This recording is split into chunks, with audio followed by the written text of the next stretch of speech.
ഇത് ഈ സന്ദേശം കാണുന്നവരിൽ പ്രാർത്ഥിക്കാത്തവരായി ആരും തന്നെയില്ല. എല്ലാവരും പ്രാർത്ഥിക്കുന്നവരാണ്.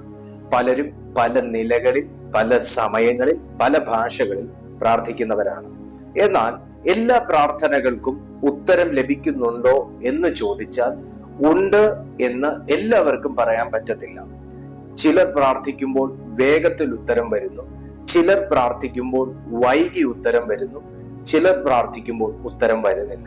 തിരുവെഴുത്തിന്റെ അടിസ്ഥാനത്തിൽ പരിശോധിക്കുമ്പോൾ ആദ്യ നാളുകളിൽ പ്രവാചകന്മാരുടെ കാലഘട്ടങ്ങളിലും പുതിയ നിയമത്തിൽ അപ്പോസ്തലന്മാരുടെ കാലഘട്ടങ്ങളിലുമെല്ലാം പ്രാർത്ഥിച്ചപ്പോൾ ഉടനെ ഉത്തരം ലഭിച്ച നിരവധി വാക്യങ്ങൾ, ഭാഗങ്ങൾ, പുസ്തകങ്ങൾ നമുക്ക് വായിക്കാൻ കഴിയുന്നു.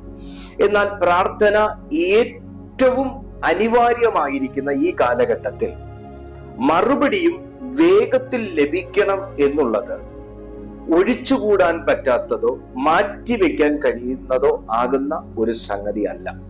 മറുപടി വേഗത്തിൽ ലഭിച്ചേ പറ്റൂ, മറുപടി ഉടനെ ലഭിച്ചേ പറ്റൂ.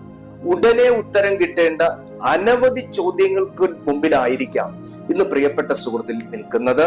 എന്നാൽ എന്തുകൊണ്ട് പല കാര്യങ്ങൾക്കും പ്രാർത്ഥനയിൽ ഉത്തരം ലഭിക്കുന്നില്ല എന്നുള്ളത് ഒരു കാരണം ഞാൻ ഇന്ന് പറഞ്ഞ് നിങ്ങൾക്ക് വേണ്ടി പ്രാർത്ഥിക്കാൻ ഞാൻ ആഗ്രഹിക്കുകയാണ്. തീർച്ചയായിട്ടും ഈ വീഡിയോ നിങ്ങൾക്ക് പ്രയോജനപ്പെടുന്നത് പോലെ അനേക കോടി ജനങ്ങൾക്ക് പ്രയോജനപ്പെടണമെങ്കിൽ പ്രിയപ്പെട്ടവർ ഈ വീഡിയോ ഷെയർ ചെയ്തേ മതിയാകത്തുള്ളൂ. ഒപ്പം ഈ വീഡിയോക്ക് നിങ്ങൾ ഒരു ലൈക്കും കൂടെ ഇപ്പൊ തന്നെ കൊടുത്തേക്കുക. ഞാൻ വിഷയത്തിലേക്ക് വരട്ടെ. നമ്മുടെ പ്രാർത്ഥന അധികാരത്തോടുകൂടെ ആകുമ്പോഴാണ് പ്രാർത്ഥനയ്ക്ക് ഉത്തരം ലഭിക്കുന്നത്. 2, നമ്മുടെ പ്രാർത്ഥന വസ്തുതകളെ മനസ്സിലാക്കി ആകുമ്പോഴാണ് നമുക്ക് മറുപടി ലഭിക്കുന്നത്. യെശയ്യാവിന്റെ പ്രവചന പുസ്തകം 43-ാമത്തെ അധ്യായം നമ്മൾ പഠിക്കുമ്പോൾ ഇസ്രായേലിനുള്ള 10 വിധ സംരക്ഷണത്തെ കുറിച്ച് നമുക്ക് കാണാൻ കഴിയും. 10 വിധ കൂട്ടിച്ചേർപ്പുകളെ കുറിച്ചും നമുക്ക് ആ അധ്യായം പഠിക്കുമ്പോൾ അറിയാൻ കഴിയും. അതിന്റെ 5-ാമത്തെ അധ്യായം മുതൽ താഴേക്ക് വായിക്കുമ്പോൾ നമുക്ക് എല്ലാവർക്കും കാണാപ്പാടമായുള്ള വാക്യങ്ങളാണ്. അത് 10 വിധ കൂട്ടിച്ചേർപ്പുകളാണ്. എന്നാൽ യെശയ്യാവിന്റെ പ്രവചന പുസ്തകം 43-ാമത്തെ തന്നെ അധ്യായം അതിന്റെ 6-ാമത്തെ വാക്യം ഇങ്ങനെ ഒരു വാക്ക് നമുക്ക് അവിടെ കാണാം. ഞാൻ വടക്കിനോട് തരിക എന്നും തെക്കിനോട് തടഞ്ഞു വെക്കരുതെന്നും കൽപ്പിക്കും. ഞാൻ വടക്കിനോട് തരിക എന്നും തെക്കിനോട് തടഞ്ഞു വെക്കരുത്.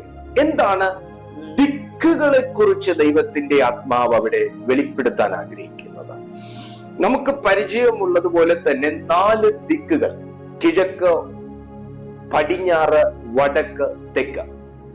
ഈ 4 ദിക്കുകളിലും ഒരു ദൈവ പൈതലിന്റെ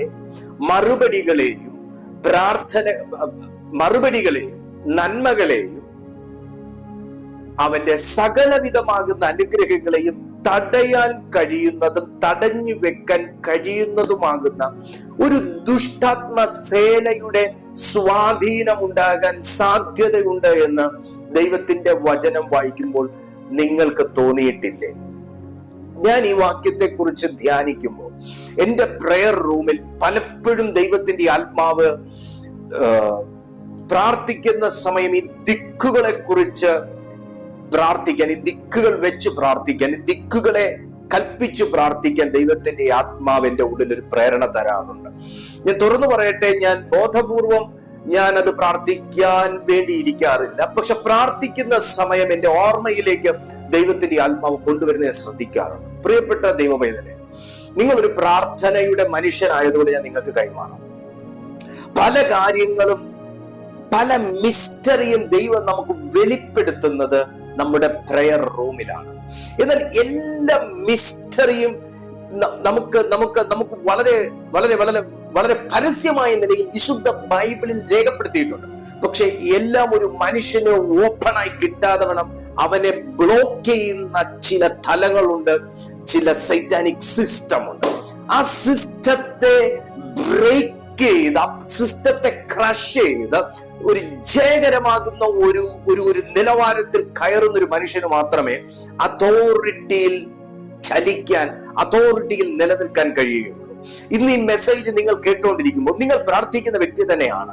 എന്നാൽ ഞാൻ നേരത്തെ തുടക്കത്തിൽ പറഞ്ഞതുപോലെ ഒരു അതോറിറ്റിയിൽ കയറി നിന്ന് നമ്മൾ പ്രാർത്ഥിച്ചെങ്കിൽ മാത്രമേ ഈ ദിക്കുകളുടെ മേലുള്ള ബന്ധനം അഴിക്കാൻ പറ്റത്തുള്ളൂ.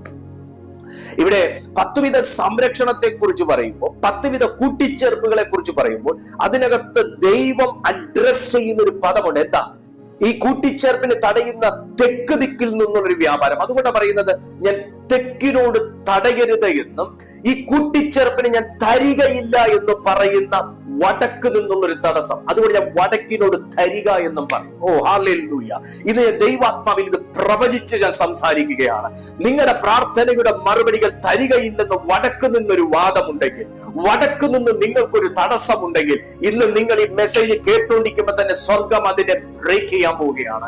തെക്കിൽ നിങ്ങൾക്കുള്ള നന്മകളെ തടഞ്ഞു വെക്കുന്ന ഒരു പൈശാചിക തലമുണ്ടെങ്കിൽ, ഒരു ഡിമോണിക് റിലമുണ്ടെങ്കിൽ, ഇന്ന് ദൈവത്തിന്റെ ആത്മാവ് അത് ബ്രേക്ക് ചെയ്യാൻ പോവുകയാണ്. കമാൺ, എത്ര ദൈവമക്കൾക്ക് മനസ്സിലാകുന്നു?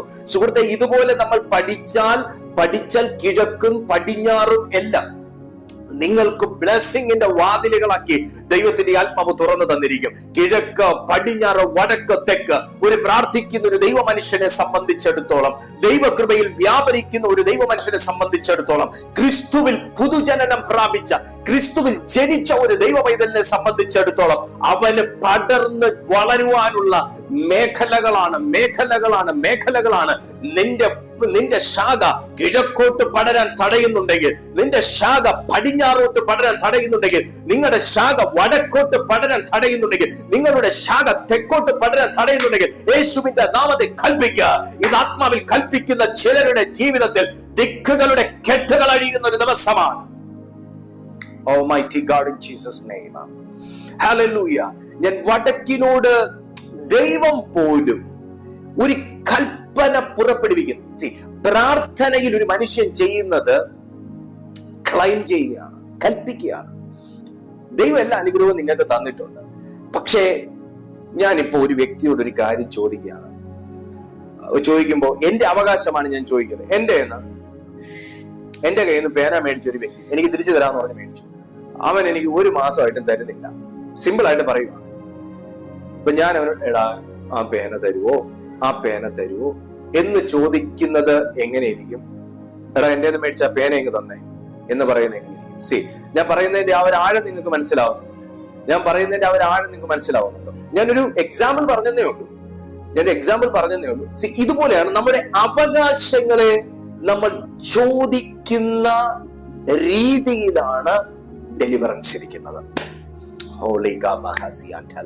എത്ര പേർക്ക് മനസ്സിലാവും? നമ്മുടെ അവകാശങ്ങളെ ചോദിക്കുന്ന, നിങ്ങൾ ദൈവത്താൽ ജനിക്കപ്പെട്ട ഒരു വ്യക്തിയാണ്. നിങ്ങൾ ക്രിസ്തുവിൽ പുതുജനനം എടുത്തൊരു വ്യക്തിയാണ്. നിങ്ങൾക്ക് ഈ പ്രപഞ്ചത്തിൽ വാഴുന്ന ഏതൊരു ഇരുട്ടിന്റെ ശക്തിമേലും ദൈവം അധികാരം തന്നിരിക്കുക. അത് വടക്കുള്ള ഒന്നിനെ പേടിയില്ല, തെക്കുള്ള ഒന്നിനെ പേടിയുണ്ടെന്ന് പറയേണ്ട ഒരു ആവശ്യമേ ഇതിനകത്തില്ല. നിങ്ങൾക്ക് എന്തിന്മേലും ജയിക്കാനുള്ള ഒരു അധികാരം ദൈവം തന്നിരിക്കുകയാണ്. ഇതൊരു പുതു നിയമസഭ മനസ്സിലാകണം. ഇതൊരു വീണ്ടും ജനിച്ച ദൈവ പൈതൽ മനസ്സിലാക്കണം. ഇത് പരിശുദ്ധാത്മാവിന്റെ ശക്തിയിൽ ആരാധിക്കുന്ന ഒരു ദൈവമകൻ മനസ്സിലാക്കണം. അധികാരം ഇന്ന് നിങ്ങളുടെ മേൽ വർക്കാകണം. അപ്പോഴാണ് ആ ഒരു പ്രാർത്ഥനയിൽ ഒരു ഡെലിവറൻസ് വെളിപ്പെടുന്നത്. ഞാൻ ആത്മാവ് വീണ്ടും പറയുന്നു, വടക്കിനോട് തരിക എന്ന് ദൈവം കൽപ്പിച്ചെങ്കിൽ, തെക്കിനോട് തടത്തു വെക്കരുതെന്ന് ദൈവം കൽപ്പിച്ചെങ്കിൽ, ഇന്ന് അതേ അധികാരമാണ്, അതേ പുത്രത്വത്തിന്റെ ആത്മാവാണ് സംസാരിക്കുന്ന എന്റെ മേലും പ്രിയപ്പെട്ട സുഹൃത്തിന്റെ മേലും ഇരിക്കുന്നത്. സോ ഈ സെക്കൻഡിൽ നമ്മൾ ഒരുമിച്ച് പ്രാർത്ഥിക്കാൻ പോവാണ്. നിങ്ങളുടെ ഏതെങ്കിലും ദിക്കിൽ നിങ്ങളുടെ ഒരു ബ്ലെസ്സിങ് തടയപ്പെട്ടിട്ടുണ്ടെങ്കിൽ, നിങ്ങളുടെ ഒരു ഡെലിവറൻസ് തടയപ്പെട്ടിട്ടുണ്ടെങ്കിൽ, ഇന്ന് കർത്താവ് അത് റിലീസ് ചെയ്യാൻ പോവുകയാണ്. അപ്പൊ തന്നെ ഞാൻ നിങ്ങൾക്കായിട്ട് പ്രാർത്ഥിക്കുന്നതിന് മുന്നേ ഒന്നും കൂടെ പറയട്ടെ. ഉടനെ നിങ്ങൾ ഈ വീഡിയോ മറ്റൊരു വ്യക്തിക്ക് ഷെയർ ചെയ്യുക. എല്ലാ ദിവസവും ഈ ചാനലിൽ രാവിലെ 6:30 മണിക്ക് മോർണിംഗ് മെസ്സേജ് ഉണ്ട്, ഈവനിങ് 6:30 ഈവനിങ് സർവീസ് ഉണ്ട്. മുടങ്ങാതെ അതിൽ ജോയിൻ ചെയ്യുക. ദൈവം നിങ്ങളെ നിശ്ചയമായിട്ടും അനുഗ്രഹിക്കും. ഇതിൽ കാണുന്ന പ്രയർ ലൈൻ നമ്പറിൽ നിങ്ങൾക്ക് വാട്സാപ്പിൽ മെസ്സേജ് അയക്കാം. ഞങ്ങളുടെ എല്ലാ മെസ്സേജിന്റെ ലിങ്ക് നിങ്ങൾക്ക് അയച്ചിട്ടുണ്ട്. ദൈവമായ കർത്താവ് നിങ്ങളെ അനുഗ്രഹിക്കട്ടെ. നമുക്ക് പ്രാർത്ഥിക്കാം. നല്ല ദൈവമേ, ഞാൻ ഈ പ്രിയപ്പെട്ട കുടുംബത്തിനായി പ്രാർത്ഥിക്കുന്നു. ഇന്ന് ഞങ്ങൾ ഒരുമിച്ച് പ്രാർത്ഥിക്കുമ്പോൾ തന്നെ ഈ പ്രിയപ്പെട്ടവരുടെ ലൈഫ് 4 ദിക്ക് ദിക്കിലും ഇവർക്ക് എഗൈൻസ്റ്റ് ആയിട്ട് നിൽക്കുന്ന എല്ലാ ഡിമോണിക് റിലവും ബ്രേക്ക് ആകട്ടെ. ഇപ്പോൾ തന്നെ ഒരു ദൈവികമാകുന്ന ഒരു വിടുതൽ, ദൈവികമാകുന്ന ഒരു ശക്തി, ദൈവികമാകുന്ന ഒരു അഭിഷേകം ഈ പ്രിയപ്പെട്ടവരുടെ കുടുംബത്തിന്റെ മേൽ, ശരീരങ്ങളുടെ മേൽ, മനസ്സിന്റെ മേൽ, ചിന്തയുടെ മേൽ വ്യാപരിച്ച് സകല തിന്മയുടെ ശക്തികളും പൊട്ടിമാറണേ. 4 ദിക്കിലൂടെയും ഇവർക്ക് വെളിപ്പെടാനുള്ള സകല നന്മകളും ഇപ്പോൾ തന്നെ റിലീസ് ആകട്ടെ എന്ന് ഞാൻ പ്രാർത്ഥിക്കുന്നു. സ്വർഗം ഞങ്ങളുടെ പ്രാർത്ഥന കേട്ടതിനായി നന്ദി. യേശുവിൻ നാമത്തിൽ തന്നെ ആമേൻ, ആമേൻ, ആമേൻ. God bless you and God be with you.